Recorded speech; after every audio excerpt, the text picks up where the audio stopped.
Bueno, vamos a dar comienzo a la última mesa programada para el día de hoy, donde nos van a acompañar el doctor Fernando Buenabad Domínguez y el doctor Andrés Mombrú.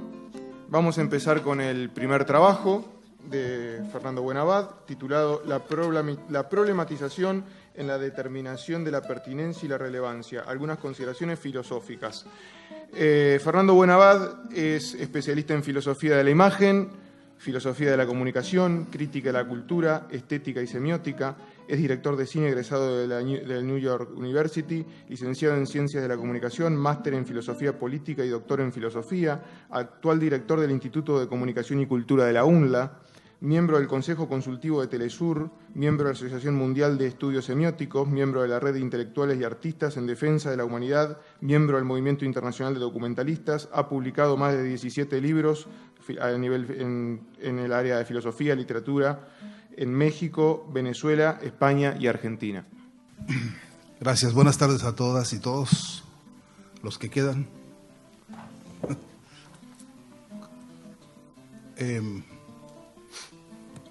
Bueno, voy a tratar de ser concreto y breve. Entiendo que tenemos 20 minutos, ¿no?, para exponer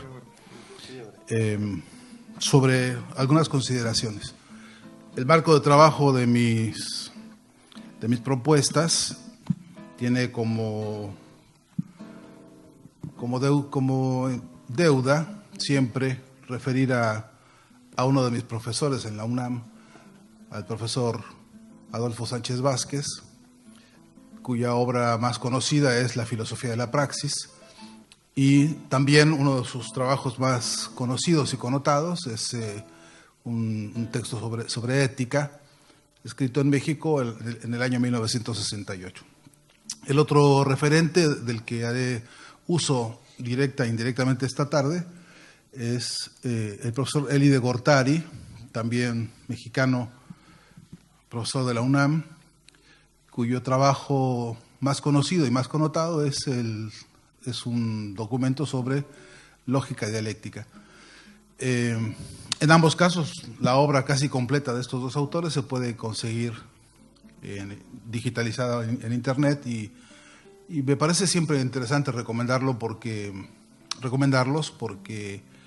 nos atraen una mirada que me parece siempre interesante sobre de qué manera el instrumental metodológico permite a estos dos baluartes de la filosofía aproximarse a problemas concretos, desarrollar técnicas de problematización sobre un análisis de la realidad histórica que se vive y después de los distintos, muchos y complejos matices de la problemática humana.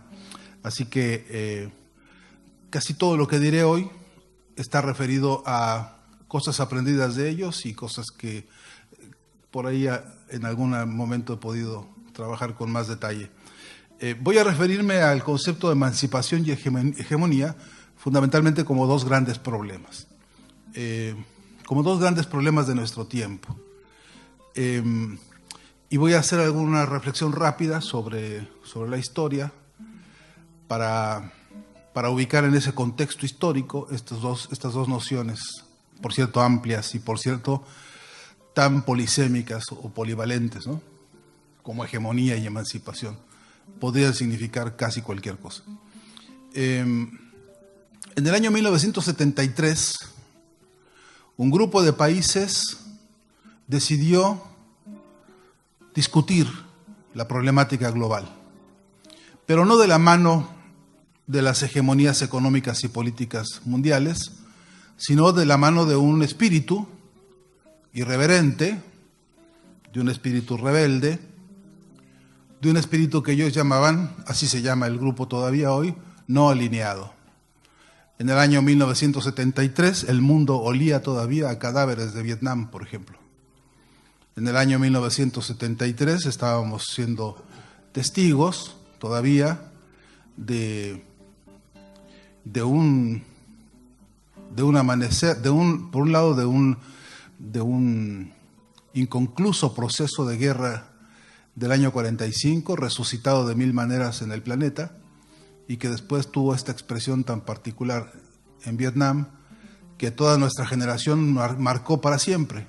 Decían algunos que la guerra de Vietnam fue la guerra más transmitida por televisión, la que vimos día a día, minuto a minuto, los cadáveres, las bombas de napalm, el asesinato contra el pueblo vietnamita de la manera más descarnada, más criminal, más vil, que hasta entonces se había visto, incluso mediáticamente difundida.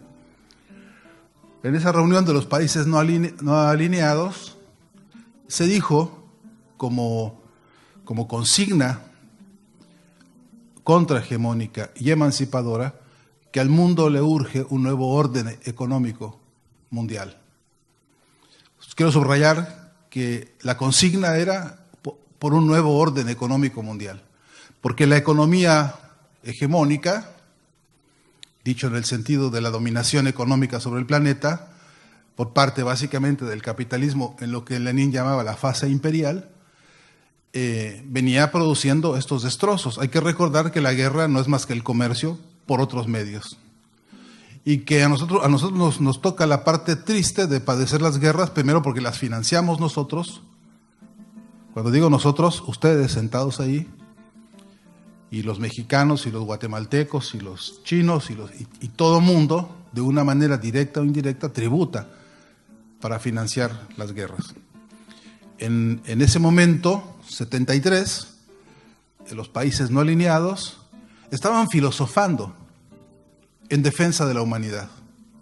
Estaban pensando cómo salir de un orden económico, de un sistema económico que por definición, apelo a los filósofos que entienden lo que es una definición, que por definición es un sistema corrupto, el capitalismo. Un sistema que se basa en robarle al trabajador el producto de su trabajo, no tiene otra definición que la de corrupto. Y lo veían, ya en el año 73, digo, por no remitirme, por supuesto, a otros paradigmas que los hay, pero me interesa para mi argumentación ahora fijar por lo menos ese recorte. En el año 73, los países no alineados lanzaron esta consigna. Y dentro de las discusiones sobre alienación, los no alineados hablaban sobre alienación en el sentido de Marx. Y fue muy claro lo que ellos dijeron. Acá se entiende alienación como lo diferente, lo distinto, lo que se separa.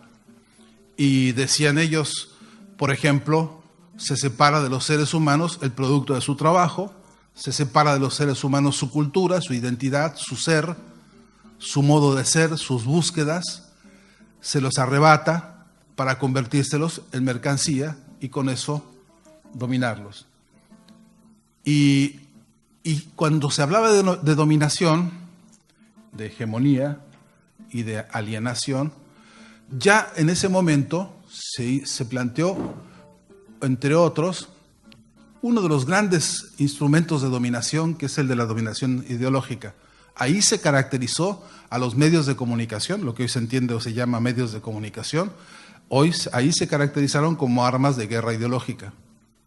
Ahí se definió que lo que estaba haciendo era acelerar un proceso de concentración monopólica de corte imperial en las herramientas de la comunicación, que son de propiedad social, que deberían ser siempre propiedad de los pueblos y de las comunidades, y que ese proceso acelerado de concentración o de arrebato o de expropiación, dicho textualmente, estaba produciendo ya estragos, efectos muy serios, como un atentado contra las democracias. 1973.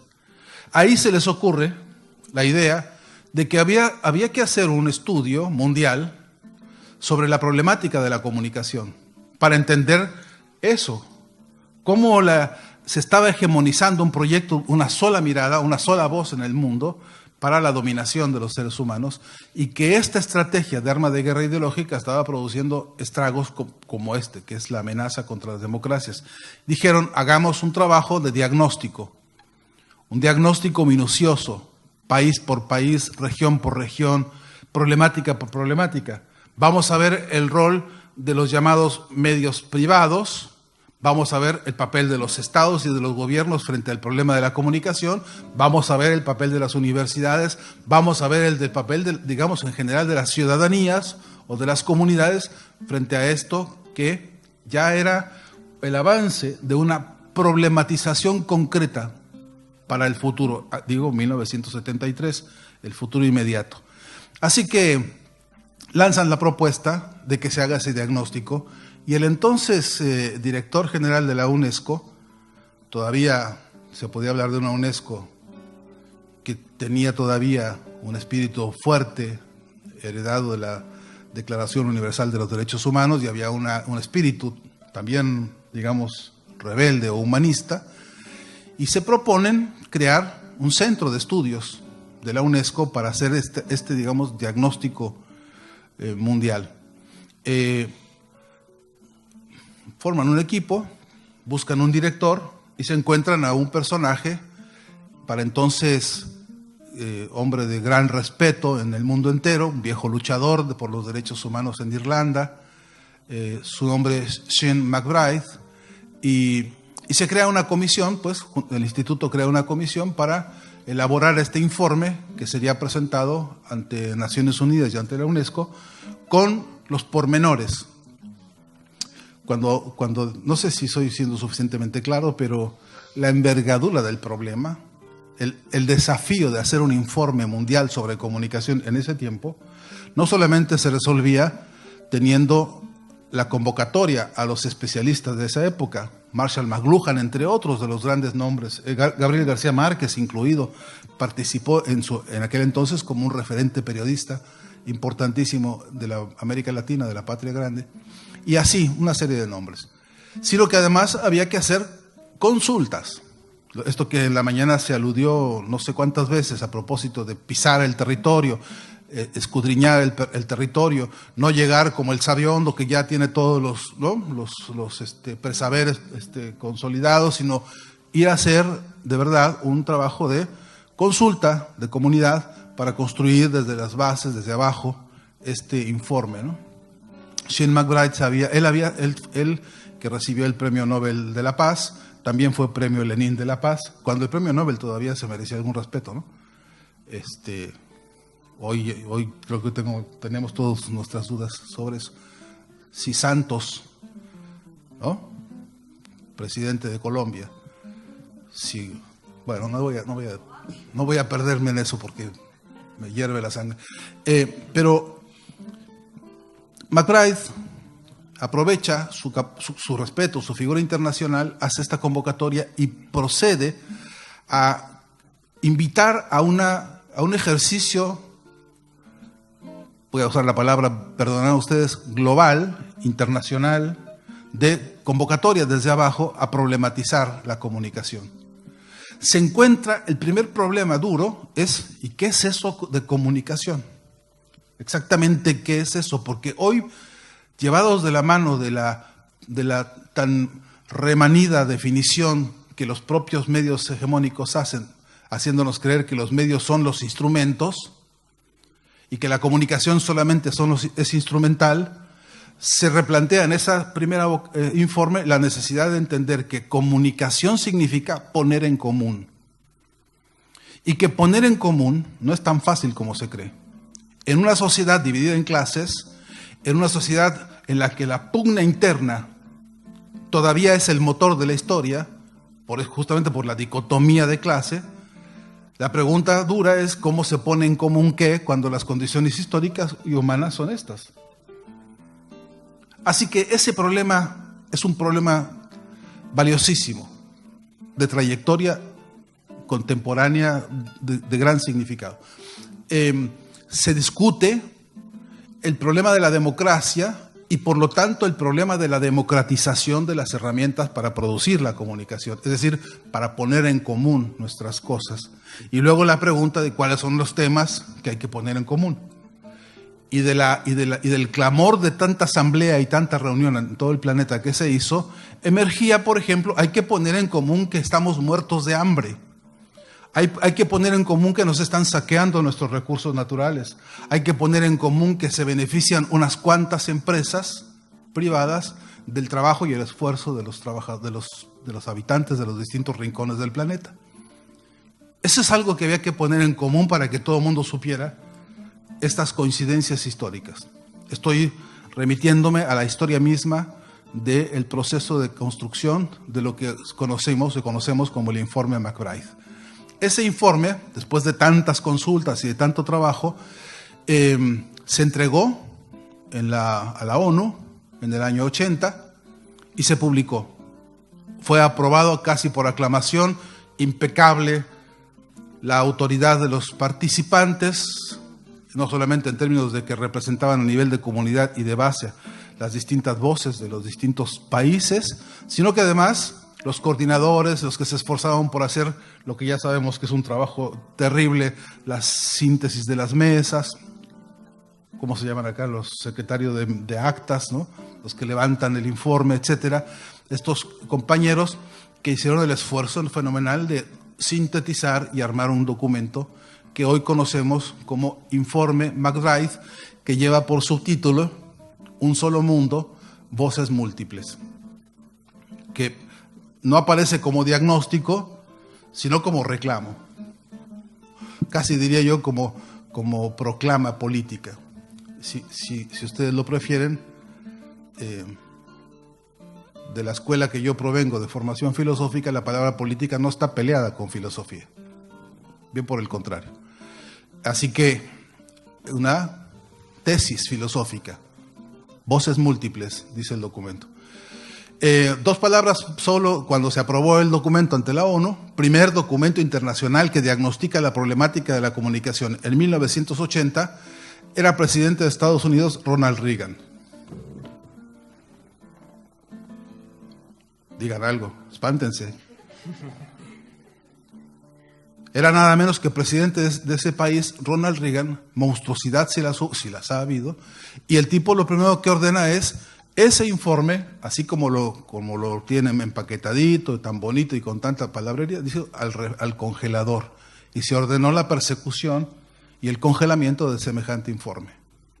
Esta universidad, años después, hace 2 años y algo, decidió fundar un centro, MacBride, Centro para los Estudios de la Comunicación, en homenaje a Sean MacBride, que ahora tenemos dentro del Instituto de Cultura y Comunicación, y desde donde rehabilitamos todo lo que podemos ese informe, porque la vigencia de lo que ahí dice es pasmosa.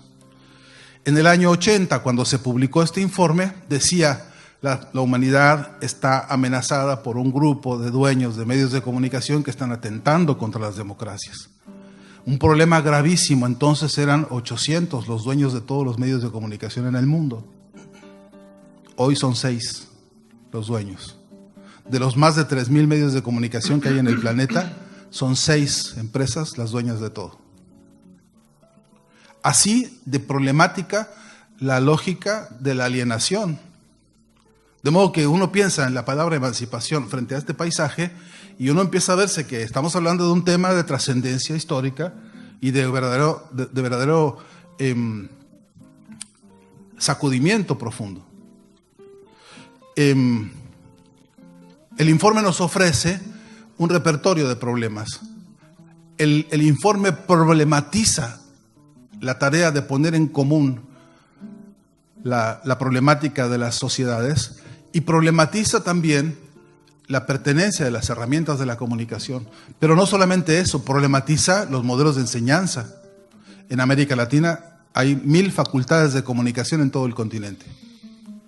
El 90% de esas facultades todavía enseñan la comunicación como una mercancía y preparan a sus profesionales en comunicación para que sean sirvientes de las empresas de comunicación privada.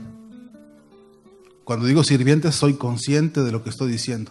Porque, por ejemplo, conozco, no uno, muchos casos de compañeros egresados de facultades de comunicación en toda América Latina que con su título profesional, generalmente son en las universidades unos papeles así muy grandes, diploma de egresado, con muchas firmas y sellos, bueno, que costaron años de esfuerzo, años de trabajo, dinero, sacrificios de todo orden de los padres y de los tíos y de los abuelos, y generalmente los muchachos salen y los ponen a sacar fotocopias en algún lado, no porque sacar fotocopias sea ofensivo, pero con el argumento de que para que vayan haciendo derecho de piso, para que vayan aprendiendo en la práctica, un tipo que viene licenciado, ¿no?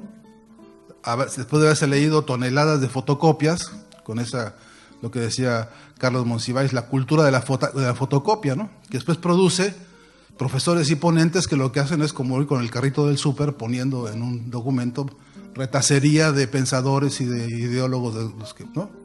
Y entonces ofrecen como cátedra pues una ensalada de anda a saber qué, pero sí cumpliendo el besamanos de ese siempre, sí, Ramonet, sí, fulano y sultano, ¿no? Cuando, incluso en la discusión del informe McBride, referido a la crítica del modelo educativo para los profesionales en comunicación, se discute el modelo funcionalista y el modelo estructuralista, que han producido en todas sus versiones y refritos habidos y por haber, estragos terribles. Entre otros, la corrupción llamada plagio de tesis de los alumnos. De cuántos profesores un día habrá que hacer una denuncia formal en algún escenario, como lo hizo Javier Estenó en México hace poco, sobre 3 delitos terribles que se cometen. Uno, la usurpación de las tesis para presentarlas los profes como propias, ocurre, aunque no me lo crean, ocurre.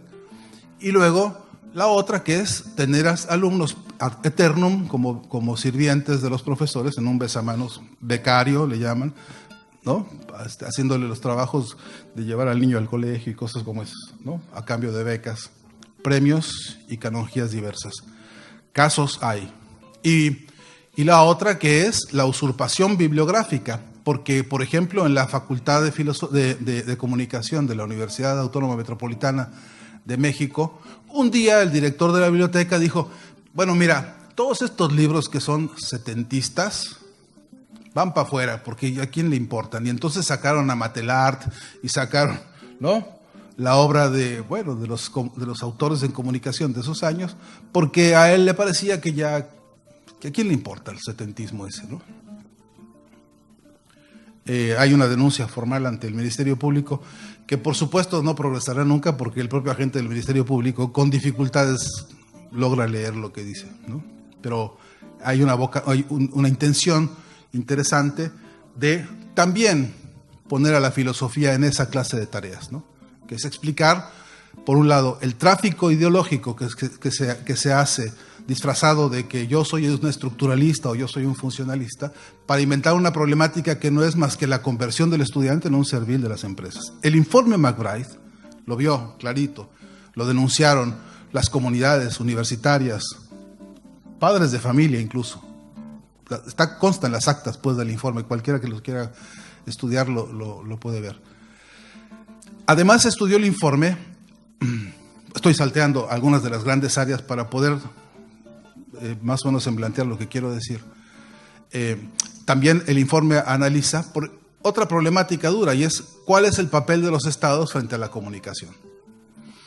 Y eso tiene expresiones muy concretas. Por ejemplo, ha tenido una expresión desde el año 80 y hasta el presente en la generación de lo que se ha llamado leyes de medios. Bien que sabe Argentina de qué se trata, ¿no?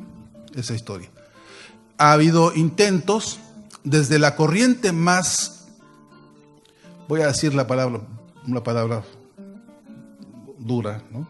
A esta hora, si ustedes aguantan, la derecha, palabra dura, si hay, fea, desde los extremos, digamos, de las posiciones más de derecha, sé lo que digo, donde dicen ellos, la mejor ley que tenemos es la que no existe. Así han sido de desfachatados. Puedo citar casos. Hasta los otros extremos que dicen, hay que reglamentar el punto y la coma. En ánimo de un viejo estalinismo que ha recorrido este continente también, sobre la premisa de decir, no, es el Estado el que debe pautar bien, línea sobre línea, lo que el pueblo ha de repetir, ¿no? En esos dos extremos casi caricaturizados, como estoy haciéndolo para sintetizar, oscilan muchos debates, muchas perspectivas. Pero 3 problemas duros en este contexto particular. Uno, nosotros no producimos un solo tornillo de las herramientas de comunicación que usamos. Alguien estaba preocupado esta mañana por el problema tecnológico, cómo nos silencia. Pues ahí tienes un cómo nos silencia, porque nosotros no fabricamos un solo tornillo. Por concepto de tecnología para la comunicación, transferimos sumas ingentes. Si yo pusiera un 1 aquí y le pusiera 0,0000 para completar la masa de 10 años, comprando cámaras, teléfonos, transmisores, antenas, satélites, no alcanzaría esta habitación para poner ceros, porque es una masa brutal de dinero que se transfiere para una tecnología programada para su obsolescencia en el corto plazo. De modo que yo tengo hoy una camarita que me compré, ambicioso yo para hacer mis documentales o mis imágenes o filmar a mi familia, pero dentro de 3 o 4 o 5 o 6 meses ya el cablecito no existe porque ya quedó caduco, o me lo venden 3 veces más caro, porque ya hay en bodega 7 u 8 nuevos modelos de cámara y lo que ellos quieren es que yo tire la mía y compre otra. El capitalismo vive una crisis de sobreproducción que quiere descargar sobre nosotros sistemáticamente. Por eso nos ponen el dólar como nos lo ponen, entre otras cosas. Bueno, no me quiero perder porque aún también la palabra economía no está reñida con la palabra filosofía, según la tradición de la que yo vengo. Cito Sánchez Vázquez, si quieren ustedes, la página de su texto de ética, y ahí este profe mío en la UNAM 20 veces nos dijo: la economía que no maneja a los pueblos lo que hace es reventar la ética de los pueblos. Para incluso la discusión interesante sobre el economicismo que esta mañana alguien mencionó por acá, ¿no? Porque cualquiera que se suponga que Marx era puramente economista, de verdad ha leído mal o le chismosearon mal la cosa, ¿no? Vuelvo sobre el asunto de la transferencia de recursos económicos por materia de tecnología, a punto de que no tenemos opción alguna de ser soberanos en tecnología para la comunicación. Otro gran problema nuestro, duro, es que además de la dependencia tecnológica tenemos un problema de dependencia semántica, porque nos han enseñado a que los temas que venden, a que lo que hay que hacer es clientelismo comunicacional y hacer lo imposible porque la conferencia, la charla, el video, la radio halague y guste. Y ha quedado como desplazado a la caverna de los infiernos hacer cosas que preocupen y que realmente sacudan, que también tienen un papel. Lo sabe la tragedia griega, lo supieron toda la literatura de todos los tiempos. Saben que se escribe no siempre para halagar al oído ni al lector. Sin embargo, el modelo ideológico hegemónico se inventó un conjunto de valores con los cuales opera. Y opera sobre la base de dos ejes muy, muy concretos. Uno es meterte miedo y el otro es venderte cosas para que tranquilices tu miedo. En esos dos ejes, esas dos grandes epistemologías de los medios de comunicación, sobreviven las cientos de miles de empresas de publicidad del mundo y las cientos de miles de agencias llamadas agencias de información, que son nada menos que grupos mafiosos apoderados de las herramientas comunicacionales. Y la tercera gran problemática que nos regaló el informe McBride, para que podamos nosotros trabajar sobre una problemática concreta, sobre la pertinencia y la relevancia del pensamiento, para poner el pensamiento donde urge, porque nos apremia y porque además tiene nivel de importancia para los seres humanos, es que nosotros estamos siendo victimados por un sistema de triple guerra. Por una parte, la guerra de la industria más poderosa del planeta, que es la industria de la guerra. En este mundo, cuando digo la industria de la guerra, acudo a la noción epistemológica, repito, de que la guerra es el comercio por otros medios. Acudo a la idea de que la guerra no solamente son balas y cañones o pistolas o tanques de guerra, que son por supuesto parte de esa industria. Además, hoy son productos de investigación científica para la guerra, el diseño de telas, por ejemplo, para los uniformes de los soldados, el diseño de zapatos, el diseño de quirófanos, medicamentos, sistemas de cauterización de heridas, sistemas de reposición para tener incluso prótesis de guerra en el escenario, para rápido poder levantar un tipo y sacarlo del escenario. Es decir, el desarrollo de toda una industria que tiene una epistemología de la invención, de la innovación y de la renovación al servicio del gran negocio que es matar gente. Esa es la principal actividad económica planetaria. No se nos olvide. Les pido su ayuda imaginaria, se dirá. Les pido que su imaginación me ayude, por favor. Imagínense aquí que ponemos un gran cristal con el mapa de las 8 más importantes industrias de la guerra del planeta, por un lado.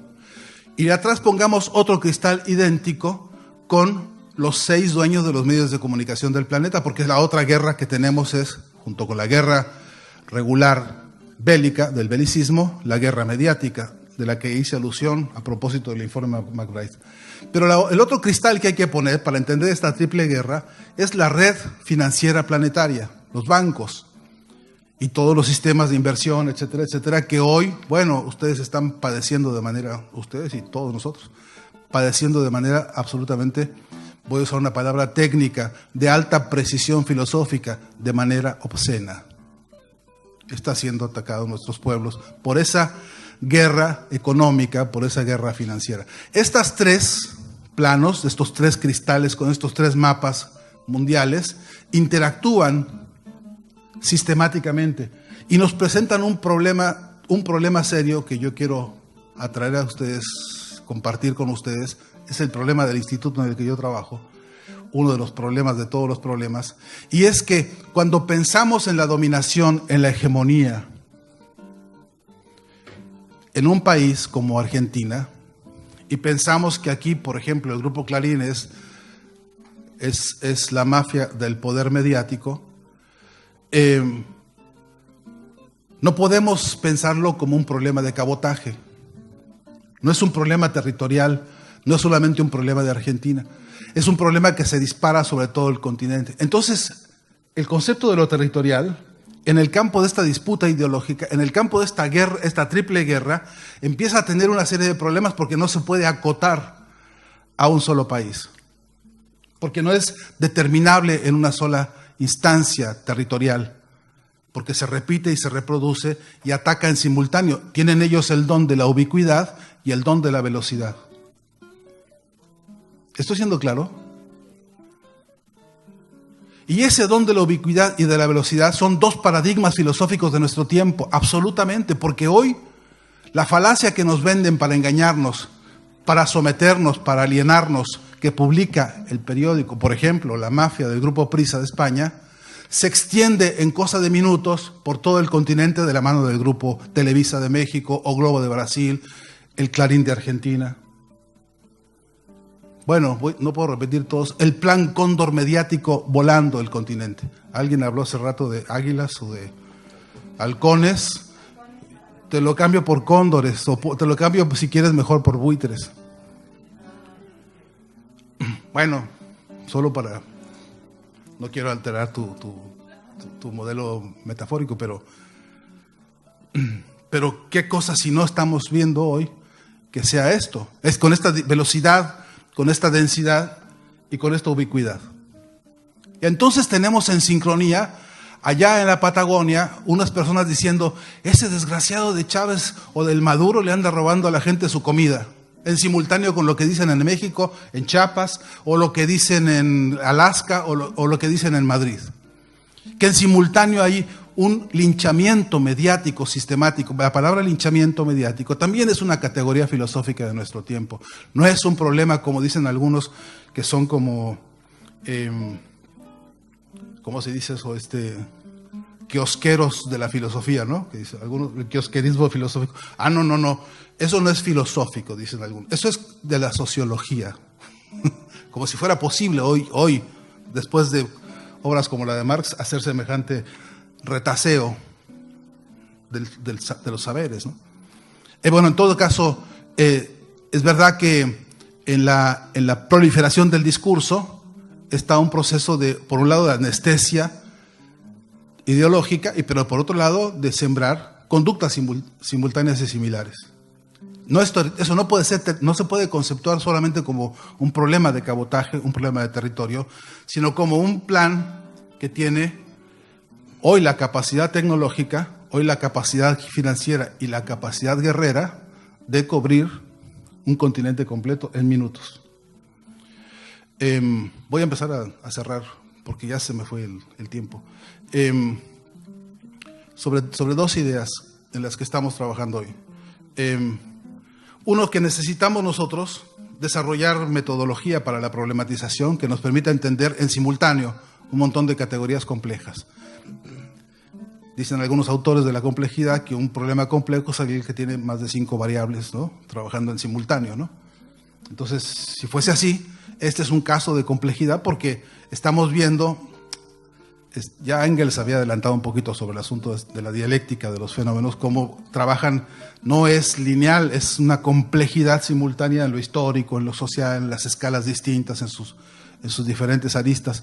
Pero este problema comunicacional hoy, para nosotros es un gran dilema porque, y aquí llego al tema de todos los temas, en esta problematización que estamos trabajando para entrar en la pertinencia de la discusión, es que hoy esta problemática comunicacional que ya vio el informe McBride, que vio los países no alineados, que el informe McBride se llama Por un nuevo orden mundial de la información y de la comunicación. ¿Se acuerdan que les dije que la consigna de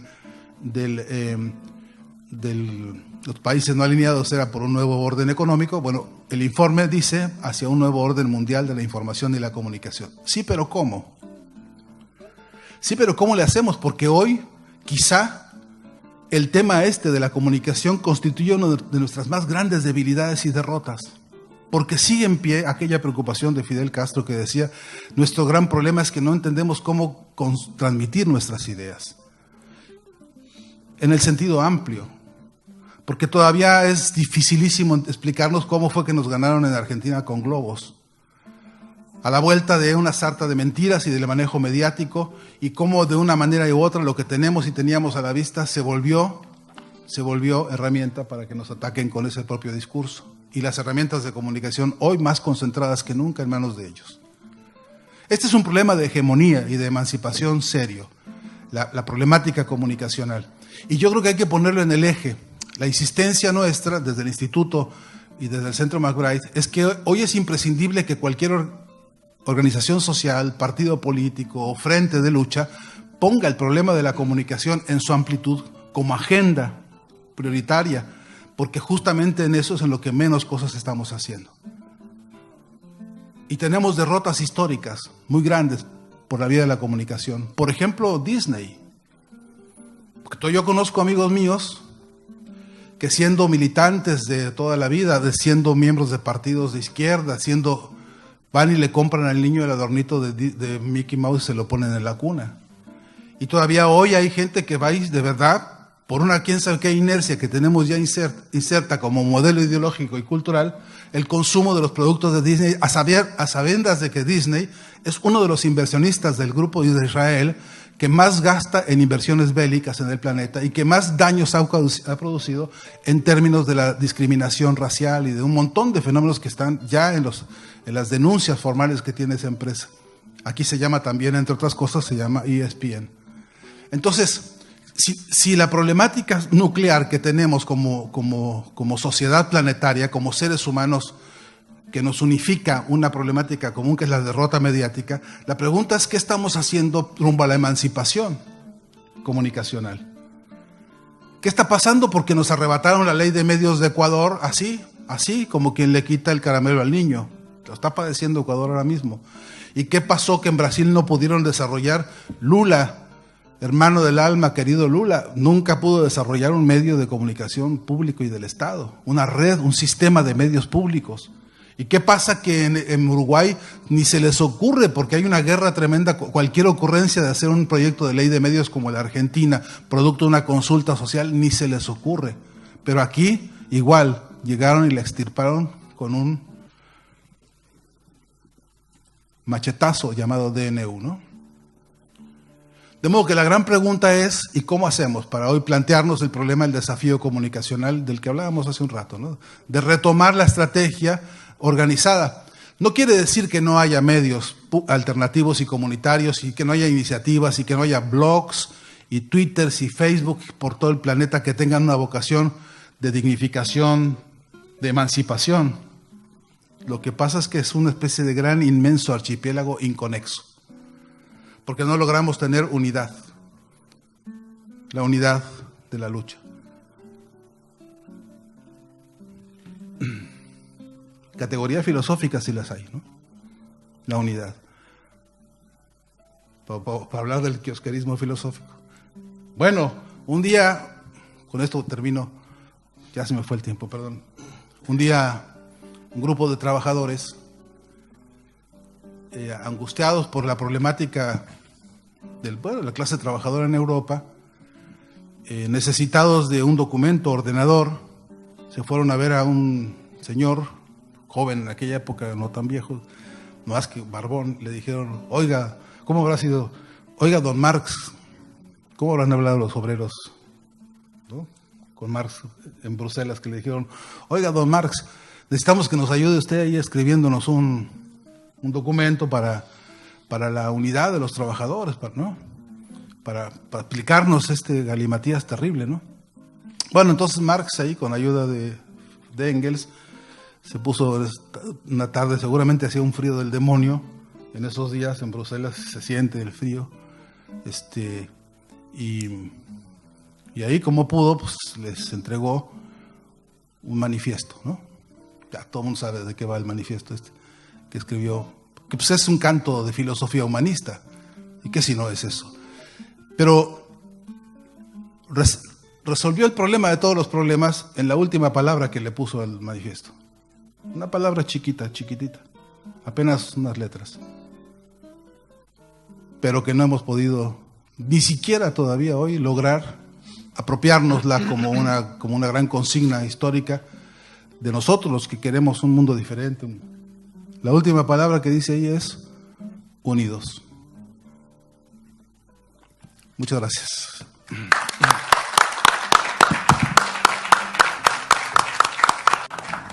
Bueno, la verdad, una mesa bastante motivadora.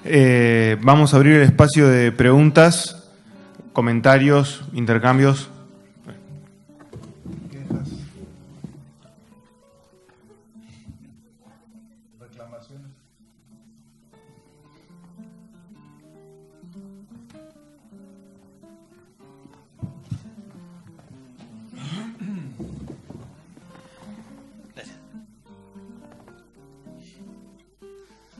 Bueno, ante todo, gracias por la charla, por ya las horas, estamos terminando y fue bastante motivadora con los temas que han tocado.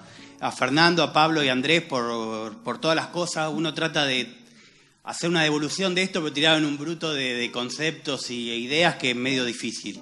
Pero bueno, yo pensé como una idea de pequeños síntomas de lo que dijeron. Anoté algunas cosas. La pobre ética, que la ética solamente nos queda señalar quién pone los platos. No, los pies en los platos, que usaste una referencia. ¿Quién lo saca? Claro. O el rey está desnudo cuando después muere el bufón que señala a Rey que está haciendo las cosas mal. O como dio el caso acá Cecilia, creo, hubo un comité de ética que dijo que en el laboratorio estaban haciendo las cosas mal e igual no sirvió para nada. Se siguió haciendo los estudios y todo, así que no sirvió. Como que le falta algo, además de señalarlo, que haya una ley que ampare, algo de trasfondo. Eso por un lado. Después con la idea de medios que decimos de fabricar. Hoy parece imposible fabricar algo. Das vuelta al mundo y es Made in China. ¿Cómo haces? Si no, lo único que veo, sin Estado no hay nada. Sin Estado no podés crear nada, digamos, una especie de emancipación. Porque si no, nos quedamos en cuestiones chiquitas que ante lo total es imposible hacer la sombra. Radios locales. Esta universidad es ejemplo de tener tele, radio, nos subimos a la ley de medios y todo. Se intentó hacer de todo, pero otra vez, 10 pasos atrás como la oca. Y digo, si no tomamos el poder, es imposible hacer algo. Nos queda, si no, bueno, otra de las ideas es la universidad. La universidad, 2 lecturas.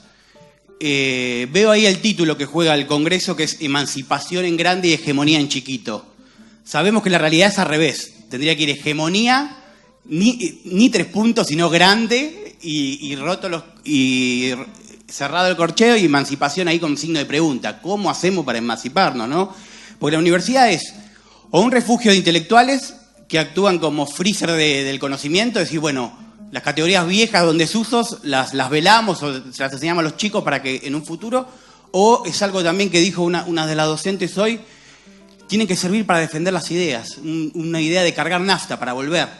Y tenemos que hacer un contacto nosotros con la vida política, no solo embellecer discursos, ni pasear fotocopias, ni resúmenes, sino, no sé, como se ha hecho también acá en la universidad, invitar políticos a discutir al ágora y que empiecen a tomar, si las ideas están, ¿cómo puede ser que cuando llegan al poder, los políticos nuestros, digo también, van a negociar primero esta ontología de los negocios, como dice Mark Fisher, y se olvidan de todo, la categoría de pueblo, unión, y estamos lo mismo, el gran problema, cómo nos unimos, es la gran problema, el gran qué hacer de Lenin, ¿no? No sé si estoy diciendo bien, pero bueno, más que nada eso, bueno, y agradecer la charla.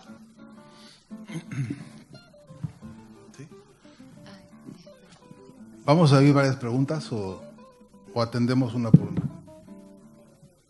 ¿Cómo es la mecánica?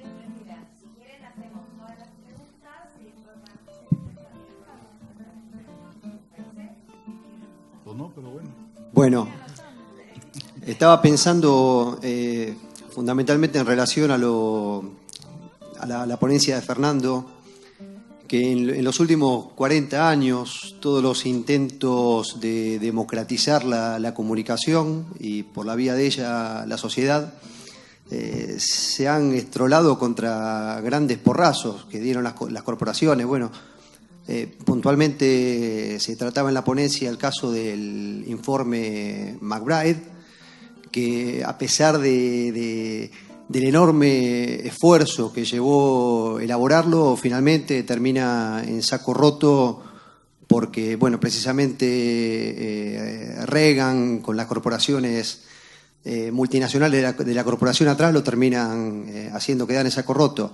Y más recientemente, y en lo que es el caso local de la Argentina, desde la vuelta a la democracia en el 83, recién en los años 2000 y de la mano del gobierno de Néstor primero y de Cristina, se pudo dar lugar a la sanción de una ley de medios. Es decir, hasta entonces la ley de medios vigente era el decreto ley de la dictadura del año 1980. Ahora, esa ley de medios del kirchnerismo fue un ejemplo de cómo una ley puede seguir lo que es una trayectoria de ejemplaridad democrática, porque esa ley se empieza tratando en universidades, en organizaciones de base, en sindicatos, antes de pasar al Congreso. Es decir, cuando pasa al Congreso había sido ya una ley muy discutida fuera del Congreso. Y se termina aprobando en el Congreso en el año 2009, recuerdo, después de mucha deliberación. Una vez que se aprueba, las grandes corporaciones, fundamentalmente el Grupo Clarín, ponen palos en la rueda de todo tipo, con jueces de primera instancia, sobre todo impidiendo que se apliquen los principales artículos, que eran los de monopolización. Y llega la Corte Suprema y sabemos que finalmente la Corte Suprema, más a regañadientes que otra cosa, tiene que terminar aceptando la constitucionalidad de todo esto. Ahora, eso llevó una lucha tremenda de un montón de años para que, bueno, cuando gana Macri finalmente las elecciones, me acuerdo el 24 de diciembre, es decir, la Nochebuena del año 2015, a la noche, con toda la cobardía que eso representa, la policía tomó la autoridad de aplicación, el AFCA, y finalmente toda esa lucha terminó cayendo en saco roto, porque digo, un DNU puede hacer que una lucha de más de una década termine cayendo en saco roto. Entonces, para ir puntualmente a las preguntas que yo le quiero hacer a Fernando y también a Andrés, ¿tiene sentido ser así de democráticos con corporaciones que son profundamente antidemocráticas? Esa como primera pregunta. Y como pregunta añadida, una vez que vuelva al poder un gobierno nacional y popular, habida cuenta de la experiencia que tuvimos, ¿qué es lo que habría que hacer en esta oportunidad para no volver a equivocarnos? Muchas gracias a los dos.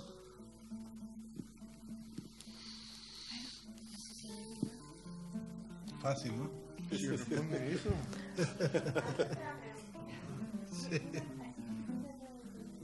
Bueno, primero muchas gracias por las comunicaciones de ambos. Se los agradezco porque dialogan mucho con algo que voy a hablar mañana. Así que han contribuido, digamos, han seguido ampliando el trabajo que ya está escrito. Y quería hacer algunas referencias a cosas que habló Fernando, pero que me parece que también me gustaría escuchar a Andrés, que dice respecto de esto.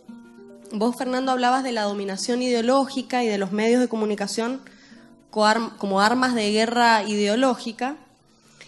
Y bueno, un poco también haciendo un esfuerzo por circunscribir históricamente algo que se mencionó en la mesa también, que es que lo que ha sido emancipación en algún momento puede hoy ser hegemónico. Yo pensaba justamente, en razón de lo que voy a hablar mañana, en cómo el uso público de la razón kantiano ha devenido en una libertad de expresión que se convirtió en un arma de la hegemonía. Se convirtió en un arma de la hegemonía en cuanto que los medios de comunicación se han vuelto corporaciones que defienden los intereses del capitalismo, y en ese sentido también cómo nos obliga de alguna manera a una ampliación de derechos en términos o en materia de comunicación, que ya no tiene que ver con la libertad de expresión, sino con algo que Enrique Dussel menciona en sus tesis sobre política, que tiene que ver con el derecho a una información veraz, que no es a la verdad, sino a una información veraz.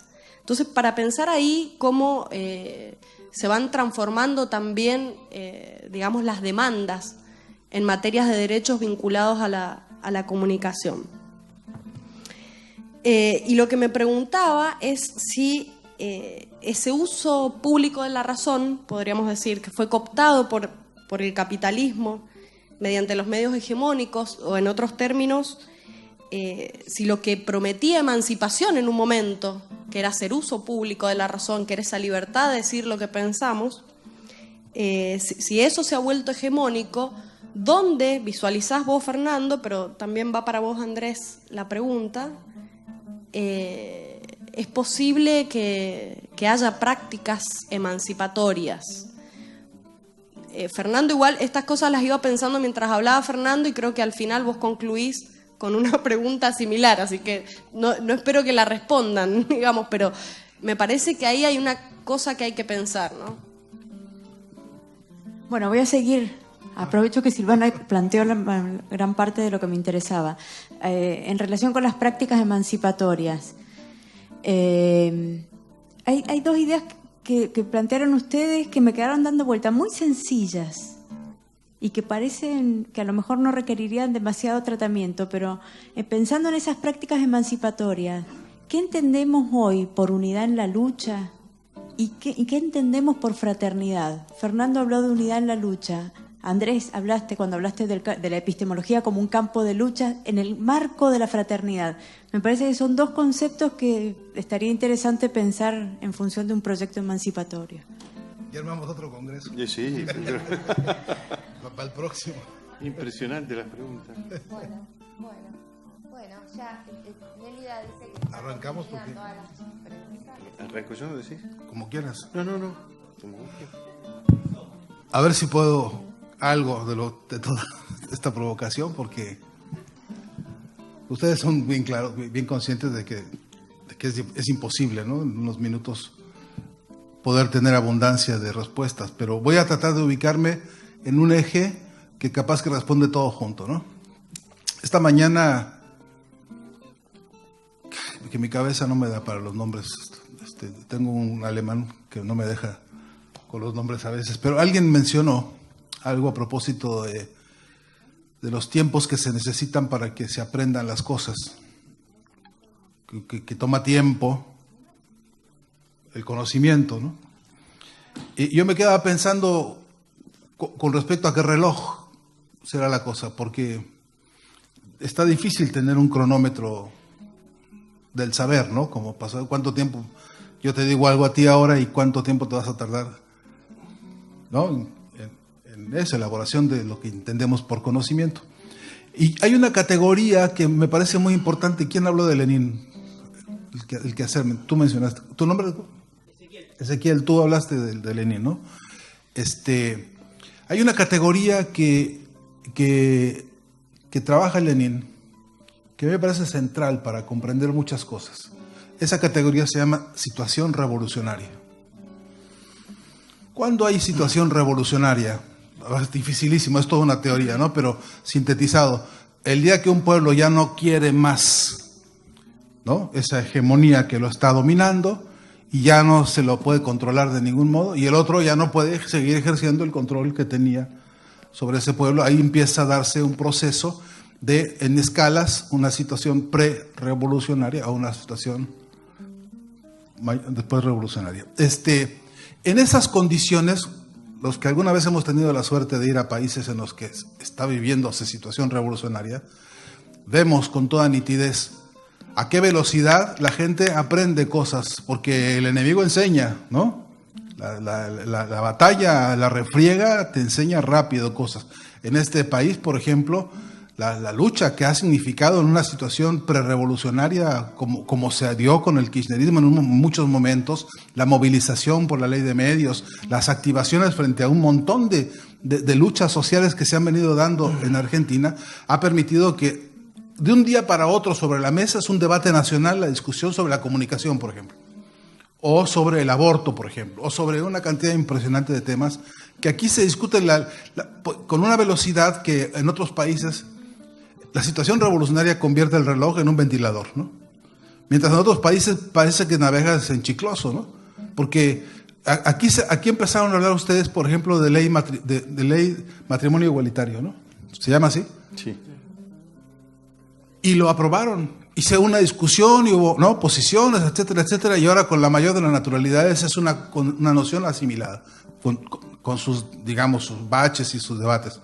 Pero en otros países, impensable, inimaginable siquiera, ¿no? Ahora, eso me ayuda para contestar a qué velocidad se dan muchos procesos en virtud de esto, de la lucha, de la situación de un pueblo que no quiere seguir siendo sometido frente a unos que ya no pueden seguir controlándolo. Y voy a decir un dato para no extenderme más, porque ya sé que hay prisa, ¿no?, de irse. Pero sí, rápido, ¿no? En este momento, lo voy a hacer rapidísimo el recorrido. En México está a punto de ganarse un proceso electoral Andrés Manuel López Obrador con el movimiento Morena, que es un movimiento de movimientos. Solamente la Asamblea Popular de los Pueblos de Oaxaca, junto con los compañeros de Ayotzinapa, en pie de lucha, representa 500 asambleas organizadas en una gran asamblea popular.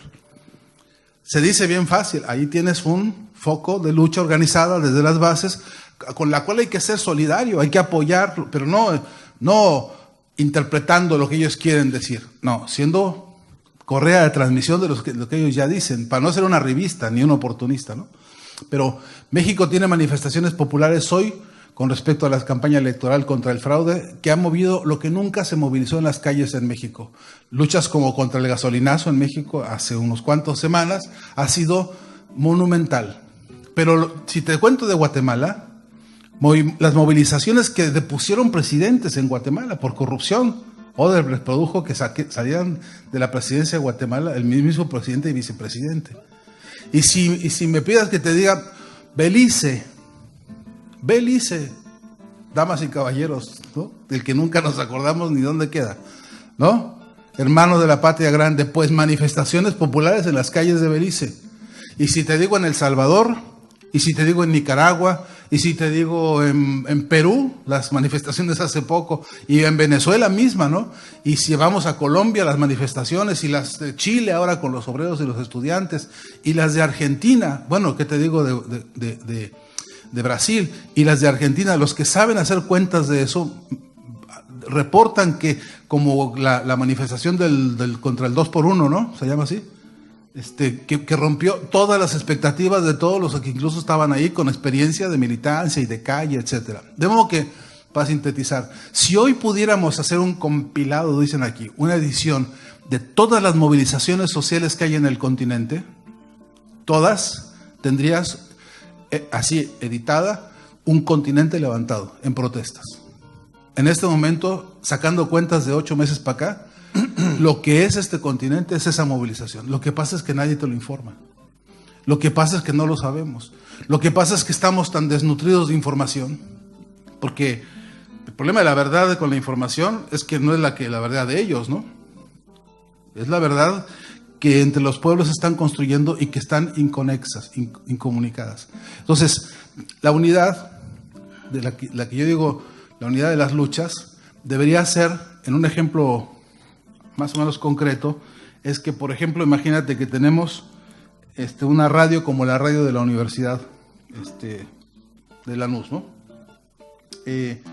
Si esa radio hoy, asociada a otras 30 radios que hay universitarias en el país, levantaran juntos una sola agenda, no digo una agenda uniformada, ¿no?, sino una agenda que cada cual con sus respectivas lecturas pudiese ser, pero la agenda del día de hoy, por ejemplo, la necesaria denuncia de la historia macabra y terrible del Fondo Monetario Internacional. Si hacemos una historia crítica de lo que es el Fondo Monetario, nos encontramos con el mismísimo Satanás. Bueno, estoy diciéndote un ejemplo, pero si asimismo el conjunto de las radios alternativas y comunitarias, de mi blog, del tuyo, del Twitter, del Facebook, de todos los aquí reunidos, más todos los que están en Brasil, si hubiera unidad de esta estrategia comunicacional en el continente, sería un clamor que como nunca en la historia correría por el planeta.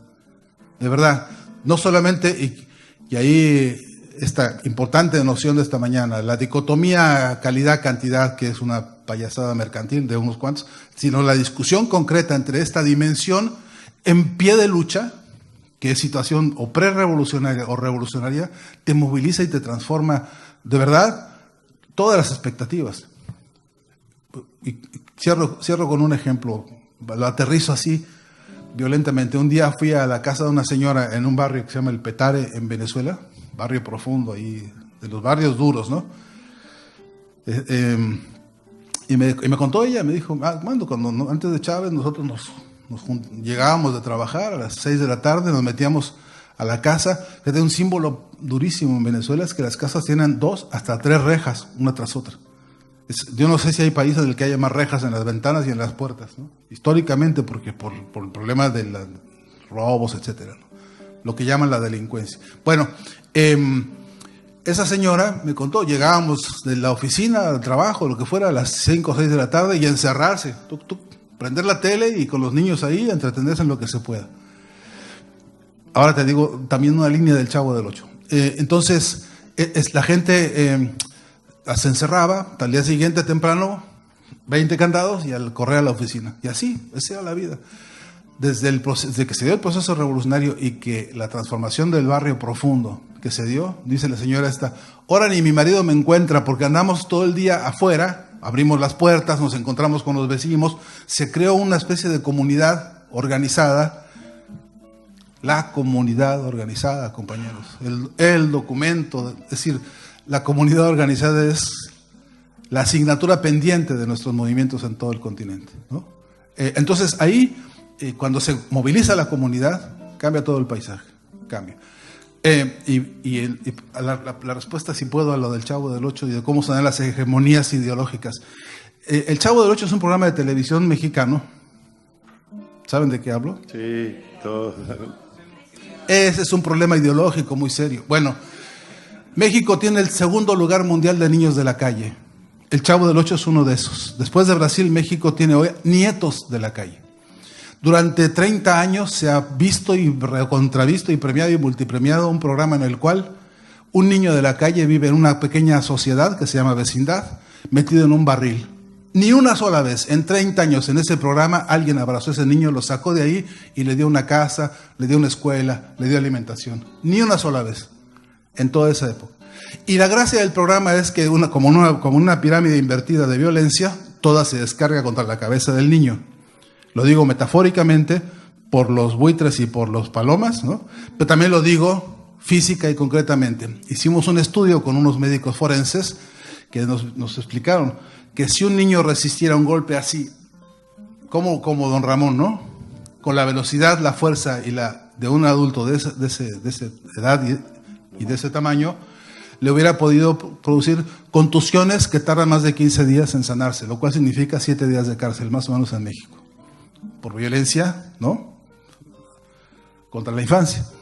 Y en México, yo no sé acá, pero en México nos sentaban a que nos entretuviéramos con ese programa, porque eso era divertido, y nos entreteníamos mirando un espectáculo de violencia infantil donde por lo menos 3 veces por programa se le daba golpes al chavo para que llorara. Y luego de que lloraba, nos enternecíamos y sonreíamos, porque ponían musiquita, aplausos y sonrisas, y el niño hacía pipí, pipí, pipí.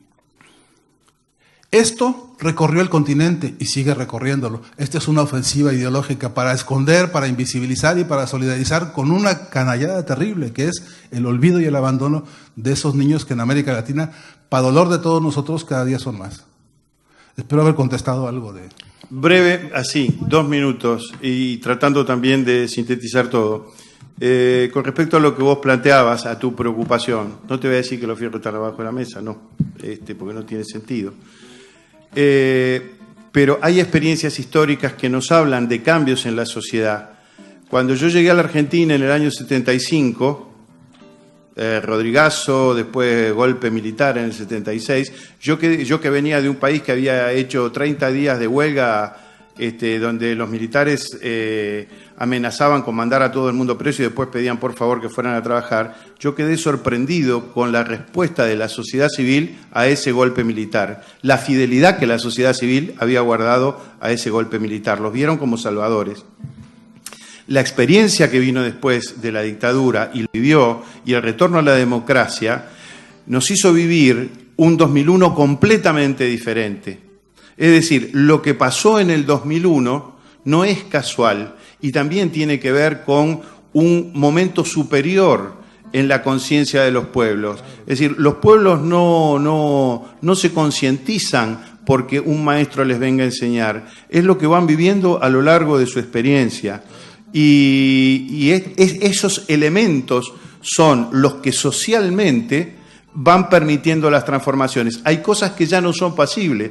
Digo, pensar en aquella época, que era la época de la dictadura, que alguien planteara matrimonio igualitario, era impensable. Y eso también hay que pensarlo como avances de la sociedad. Ahora, también lo de Silvana. Hoy alguien en los pasillos me acusó de halcón, ¿no? Me dijo, vos sos un halcón, qué sé yo. No me acuerdo si no fuiste vos. No, bueno, fuiste, bien. Y yo respondo esto, de ningún modo soy un halcón. ¿Por qué? ¿Por qué no soy un halcón? Porque no tengo intenciones hegemónicas, porque lo que yo quiero no es un solo cuento. Yo, una de las cosas que digo ahí y que no dije, es que la mirada de la epistemología tiene que ser ideológica, tiene que ser política, pero también tiene que ser lógico-metodológica. Es decir, no podemos obviar estos elementos y decir, no, esto es de estos reaccionarios y por lo tanto tenemos que dejarlo de lado. Ahora, hay que pensarlo desde otra dinámica. Pero tampoco soy una paloma cualquiera. Soy una paloma con espolones. Porque también es esto, es decir, el hacer de las palomas, nuestro hacer no es el hacer de los halcones, es el hacer de las palomas, es el tratar de cambiar los programas, es el tratar de cambiar algo que nos incumbe y frente a lo que obramos con una pasividad supina, y es aceptar incondicionalmente todas las cosas que nos vienen de arriba y nos dice, usted tiene que llenar este formulario, usted tiene que cumplir esto, usted tiene que ser evaluado de este modo. Y digo, ¿dónde estamos nosotros? ¿Quiénes somos nosotros, el hijo de la pavota, para no intervenir y decir, señores, queremos participar en las formas de evaluación de los proyectos de investigación, de los planes, de los programas? Nuestra pasividad también tiene que ver, con cosas que ahora no vienen al caso. Pero, en definitiva, un ataque de los halcones jamás será repelido por una paloma, pero muchas palomas se pueden defender juntas de los halcones. Entonces, lo que yo digo es, terminemos con la dicotomía palomas y halcones y pensemos en una sociedad donde sea posible la disputa, donde sea posible el combate, donde sea posible la diferencia, pero en otros términos no cruentos. Es decir, la vida en todas sus expresiones es contradicción. Ahora, hay formas que suponemos que la sociedad humana ha supuesto como civilizadas que implican superar el enfrentamiento sanguinario. Y cuando hablo del enfrentamiento sanguinario, no me refiero solamente a la dramática situación que expuso Fernando con respecto al resultado de las guerras. Me refiero también a los resultados de las políticas neoliberales en las clases populares, la miseria, el hambre, la desnutrición, la mortandad infantil. Eso es miserable y sanguinario. Entonces, no reaccionamos del mismo modo frente a una guerra que frente a la desnutrición infantil. Y sin embargo, es tanto más genocida, homicida y miserable, que de repente un enfrentamiento militar. ¿Se entiende esto? Cierro con esto. Hay un ámbito propio que tenemos y en el que podemos hacer muchas cosas. Uno, acá, ¿cómo es que decía el tango? Uno da sin presentir, ¿no? Uno da sin presentir. Y cuando de repente de un lado inesperado tiene una devolución que aquello que hizo transformó una realidad, generó en un espacio una reflexión, permitió que determinadas prácticas comenzaran a modificarse, entonces uno dice, entonces no es tan al pedo todo esto. Y yo coincido, además, Javier, quien te hizo la pregunta, que es licenciado en Ciencias de la Comunicación, y yo que durante muchos años dictación que reciben aquí, ¿no? Con los textos que se le dan, ven el Manifiesto Comunista en 5 materias. ¿Y sabes lo que me respondió? Me respondió, ¿sabes lo que pasa? 5 minutos de mercado pueden más que 5 años de marxismo. Y nuestros estudiantes rápidamente sobrepasan a los demás. O sea que ese supuesto marxismo que le estamos dando los ayuda a convertirse en mejores hijos de puta que los que son formados en las universidades privadas con otros criterios. Digo, si no terminamos con eso, que está en el interior nuestro, no es ni el Fondo Monetario Internacional, ni es la CONEAU, ni es ninguna de esas cosas. Está en nuestras prácticas habituales, cotidianas, que nosotros reproducimos incondicionalmente y reflexivamente. Es hora de dejarse de joder.